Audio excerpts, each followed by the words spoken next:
Hello. Hi, is this Morgan? Hey, how are you? Yeah, good, man. This is Levi calling from Sticks to Stones in Brisbane, Australia. Yeah, I'm good, man. How are you? Good, man. Hanging out. How have the interviews been treating you so far? Yeah, we're doing a lot of interviews today. yeah, I saw the lineup. I'm like, you must be pretty over it by now. It's pretty cool, though, you know. I mean, it's like, it's Australia, so it's like, we're excited to get there. Oh, yeah, and I'm really excited for you guys to come. You know, when I was back in high school, you were like one of the biggest bands. Like, everybody knew who you were, even if they didn't like heavy music. They knew the name Sevendust. So I'm really excited. I saw you guys last time you were at Soundwave, and it was pretty cool. So it should be an awesome show. Yeah, this will be a lot of fun. It's going to be a long set. You know, it'll be the longest one, probably the longest one we've ever done. Okay, because when I saw you at Soundwave, the only thing I was disappointed with was the set only went for half an hour. So by the time I got into it, the show was over. But what can we expect from the set this time around?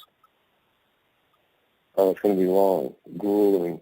You know, Yeah. It's we're trying to put something together. We're going to end up putting something really special together for Australia because, you know, we haven't really headlined Australia since 2001 or 2.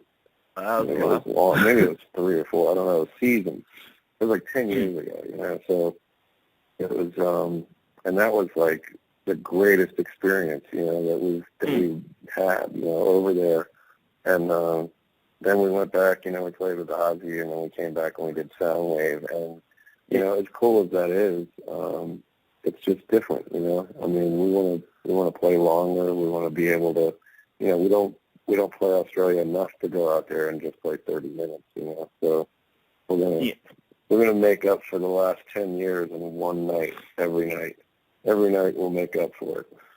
Oh, awesome, man. And what can we expect from the set list? I know you got like 10 albums now, so is it hard to choose all the songs to play? Well, I mean, like I said, that's why it's got to be really long. You know, I think that we're going to incorporate, you know, some of the acoustic stuff in there as well. Yeah. So it'll be a bunch of the old stuff and, you know, some of the new stuff. I think it's just going to be a hodgepodge of just everything. We're going to try to incorporate every record, I think. Okay, yeah, awesome. A bit of, on a different note, a bit of sad news lately. You know, one of my all-time favourite bands, Stone Temple Pilots, we had Scott Weiland pass away. I'm just wondering, were you a fan firstly of the music, and did you know him personally, or did you ever cross paths? Oh, yeah. I mean, we're huge fans of them, and had actually just played a show with Scott Weiland probably less than 2 months ago at a festival. And, that's a big loss, you know. And it's, you know, yet another one of, you know, the people that, you know, we grew up on. And, you know, just a real sad story, just a real sad ending. And, you know, I don't know. I mean, it hit everybody pretty hard here. And, you know, but we've dealt with this loss now too many times, you know. Yeah, for sure. Whether it be self-inflicted or whether it be, you know, by the hands of somebody else. I mean, we've lost a handful of our really close friends and people that, you know, we consider our colleagues and you know, part of our little family here. Yeah, for sure. Yeah, I was definitely really sad when that came out because I never actually got the chance to see him live. I missed the one tour I think he did with Revolver, and he did one other one. But, I missed both of them, actually.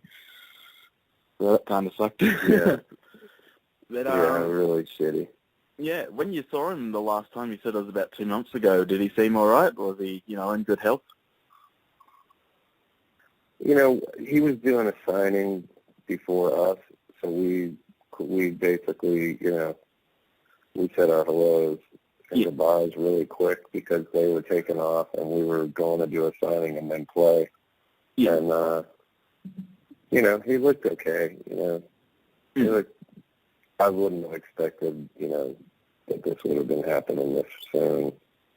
But, I know that he had his demons, you know. Yeah. And I know you guys tour a lot. Is it hard for you guys to, you know, keep healthy and fit on the road? Is it that something that you make a priority for you guys? Our bus is like a gym almost. I mean, Yeah. I'm the only one that doesn't mess around with it. You know, Clint and John and Vinny they work out almost every day. Yeah, And awesome. they've got stuff in the bus, and we've got gyms that they all have set up before they even get to town, and they're hardcore into it. Me, I don't mess with it. I try to stay as skinny as possible, and that's my excuse. Laziness. Oh, you play drums, that's another cardio excuse. there. Yeah. My thing is, you know, I go up and burn a lot of calories when I'm up there, so I use that as my excuse as why I don't have to go and do all that stuff that they do. But I could probably use a few days in the gym myself. Yeah. Now, you've been, what year did you guys form? Was 97, was it? 98? Yeah, 97. 97 is when we got signed, yeah. Yeah, I know you've definitely had some peaks. I know when you formed, I don't know, call it what you will, alternate metal or new metal, but it was absolutely massive. And for a while, you were one of the top guys up there with, you know, Korn and Limp Bizkit, and then you know, we kind of went away from new metal for a while. Now it's sort of having a bit of a resurgence again. You know, what's it been like? You know, being super famous and pretty big, then famous again. Is it weird? I mean, we never really paid too much attention to it. You know, we always kept our heads real level when it came to all that stuff. So our whole thing was we never noticed any real change for us.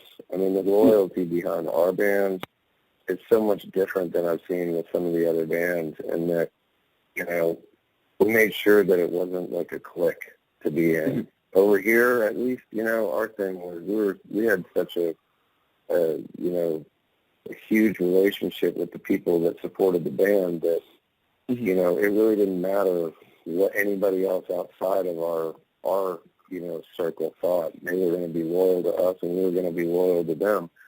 So it never really got that much smaller or that much bigger. If anything, it's gotten bigger now because we've gotten some commercial success now with the Grammy thing and all that. But other than that, you know, I mean, I don't know what happened. It's like I saw it with the other bands, and we always got nervous about it. We were like, oh, man, if that's happening to them, you know, that's got to happen to us, because we were all kind of lumped together. And then I realized, no, our numbers are very close to the same as they've always been. You know, down to the record sales, to the crowd size, to everything. It's just, you know, obviously, you know what's more popular in the big picture, you know, and it's just a, you know, like hard rock music, I guess. Everybody's trying to say, you know, that metal or hard rock or whatever is, you know, on the decline. And I'm like, it's never going to go away. You know, it's never going to go away. You know, they've said that.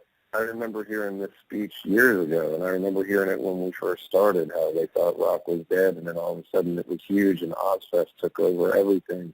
And it was like, oh, rock is back, and it's like, it doesn't ever die, ever. It just isn't the most popular style of music for, you know, the entire world at that point, or at least where we're from, you know, for our country. You know, it takes a back seat for a minute, but it never goes away. It's just not popularized as much as you know, as it can be, or as it was, or as it will be again. You know, I mean, it's hard rock music is always going to have a place, because there's always going to be people that like that kind of music. It's always going to happen. Yeah, for sure. And I don't think it's going to go away. You know, there's new fans coming in all the time, and it's a good genre of music. I know people wanted to criticize it at first, and there was a few cringeworthy bands, but for the most part, I love all those bands, and I hope they stay around and more people do that kind of stuff. Yeah, it's you know, it's crazy though. You know, I mean, there's so many bands now that, you know, the internet and social media has made it to where, I mean, there's bands that you might never, I mean, like me personally, somebody said, you know, have you heard of this band? I'm like, I never heard of them. And they're like, oh, you got to check them out, you know, and I'll check them out. I'm like, oh, I like this. And then I go on, I'll look on like an Instagram or something, and it's like the bass player has like 17 million followers. And I'm like, I've never even heard of this band. You know, it's like this dude's got like 4 billion people that love him, and I don't even know this band that I love. You know, I never even heard of it. You know, it's just like the underground side of that is massive. I mean, like really heavy music and, you know, this new style of heavy music. There's a band that I keep telling everybody from Australia that I fucking love them, man. And called North Lane. Mm-hmm. And they're like one of my favorites. And, you know, I had to have some young kids that I worked with introduce me to them. They're like, you know, oh, if you like that, you know, listen to this. And I heard North Lane. I was like, what the hell is this? Yeah, it was awesome, man. I mean, I have to. It's almost like I got to go sometimes to the kids, you know, turn me on to what's cool right now. Yeah. Yeah, for sure. Which makes me feel like I'm like 90.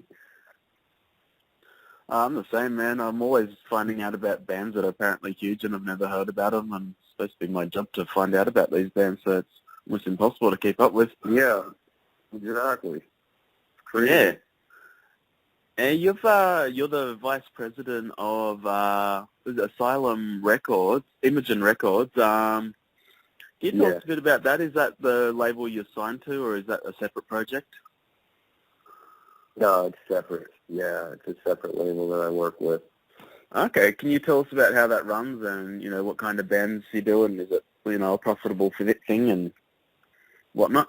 Yeah, it's interesting. You know, it started off, it was the president of the company hired me to produce one of the bands that was on the label. Mm-hmm. And so I produced the band, and he liked how it came out and everything, and then he had me produce them again. And so I produced some more music for him. And I became friends with him. You know, he's a really nice guy. He was at the time semi-new to the music industry. I wouldn't say like brand new, but, you know, within the last 10 years. And it was interesting. It was like I realized that there was a lot of people that he had in his little circle that were taking advantage of him. And I didn't like it. This business is so brutal to begin with, and we've been taken advantage of so many times that I saw it happening to him, and I saw people doing this to him. And I said, I want to come in here and I want to clean this whole thing up. And we just talked about it for a little while, and he said, okay, yeah. He goes, well, how about, you know, you want to go out and look for some talent? You want to, you know, help handle some of these bands that I have on the roster? And I was like, absolutely. So, you know, I basically handle A&R for the label, but we have a tight group over there that kind of pick up the slack anywhere we can. So if anybody needs help anywhere, you know, the other person will help. So, you know, I'm titled as vice president of A&R, but we do everything over there. And, you know, I've got some cool bands over there. Flaming Hamlin, New Medicine, you know, we'd sign them. Actually, we just signed Arnel Pineda, singer for Journey. And we're branching out to some other stuff too. It's a cool place, you know. It's a different. I've been on the other side of the record label life, so it's interesting to be on this side. It's like a lot of times the bands will come in and they think, well, Morgan's in a band that's relevant, so he definitely will take our side.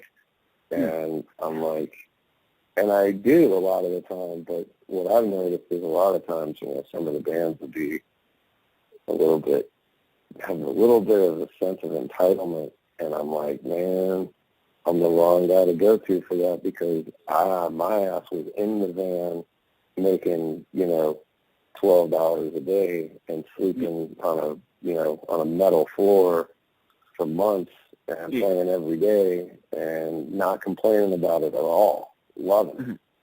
And, you know, you got some bands that will come in and say, man, you know, we really need a bus because it'll keep us safe. Like, wait a minute.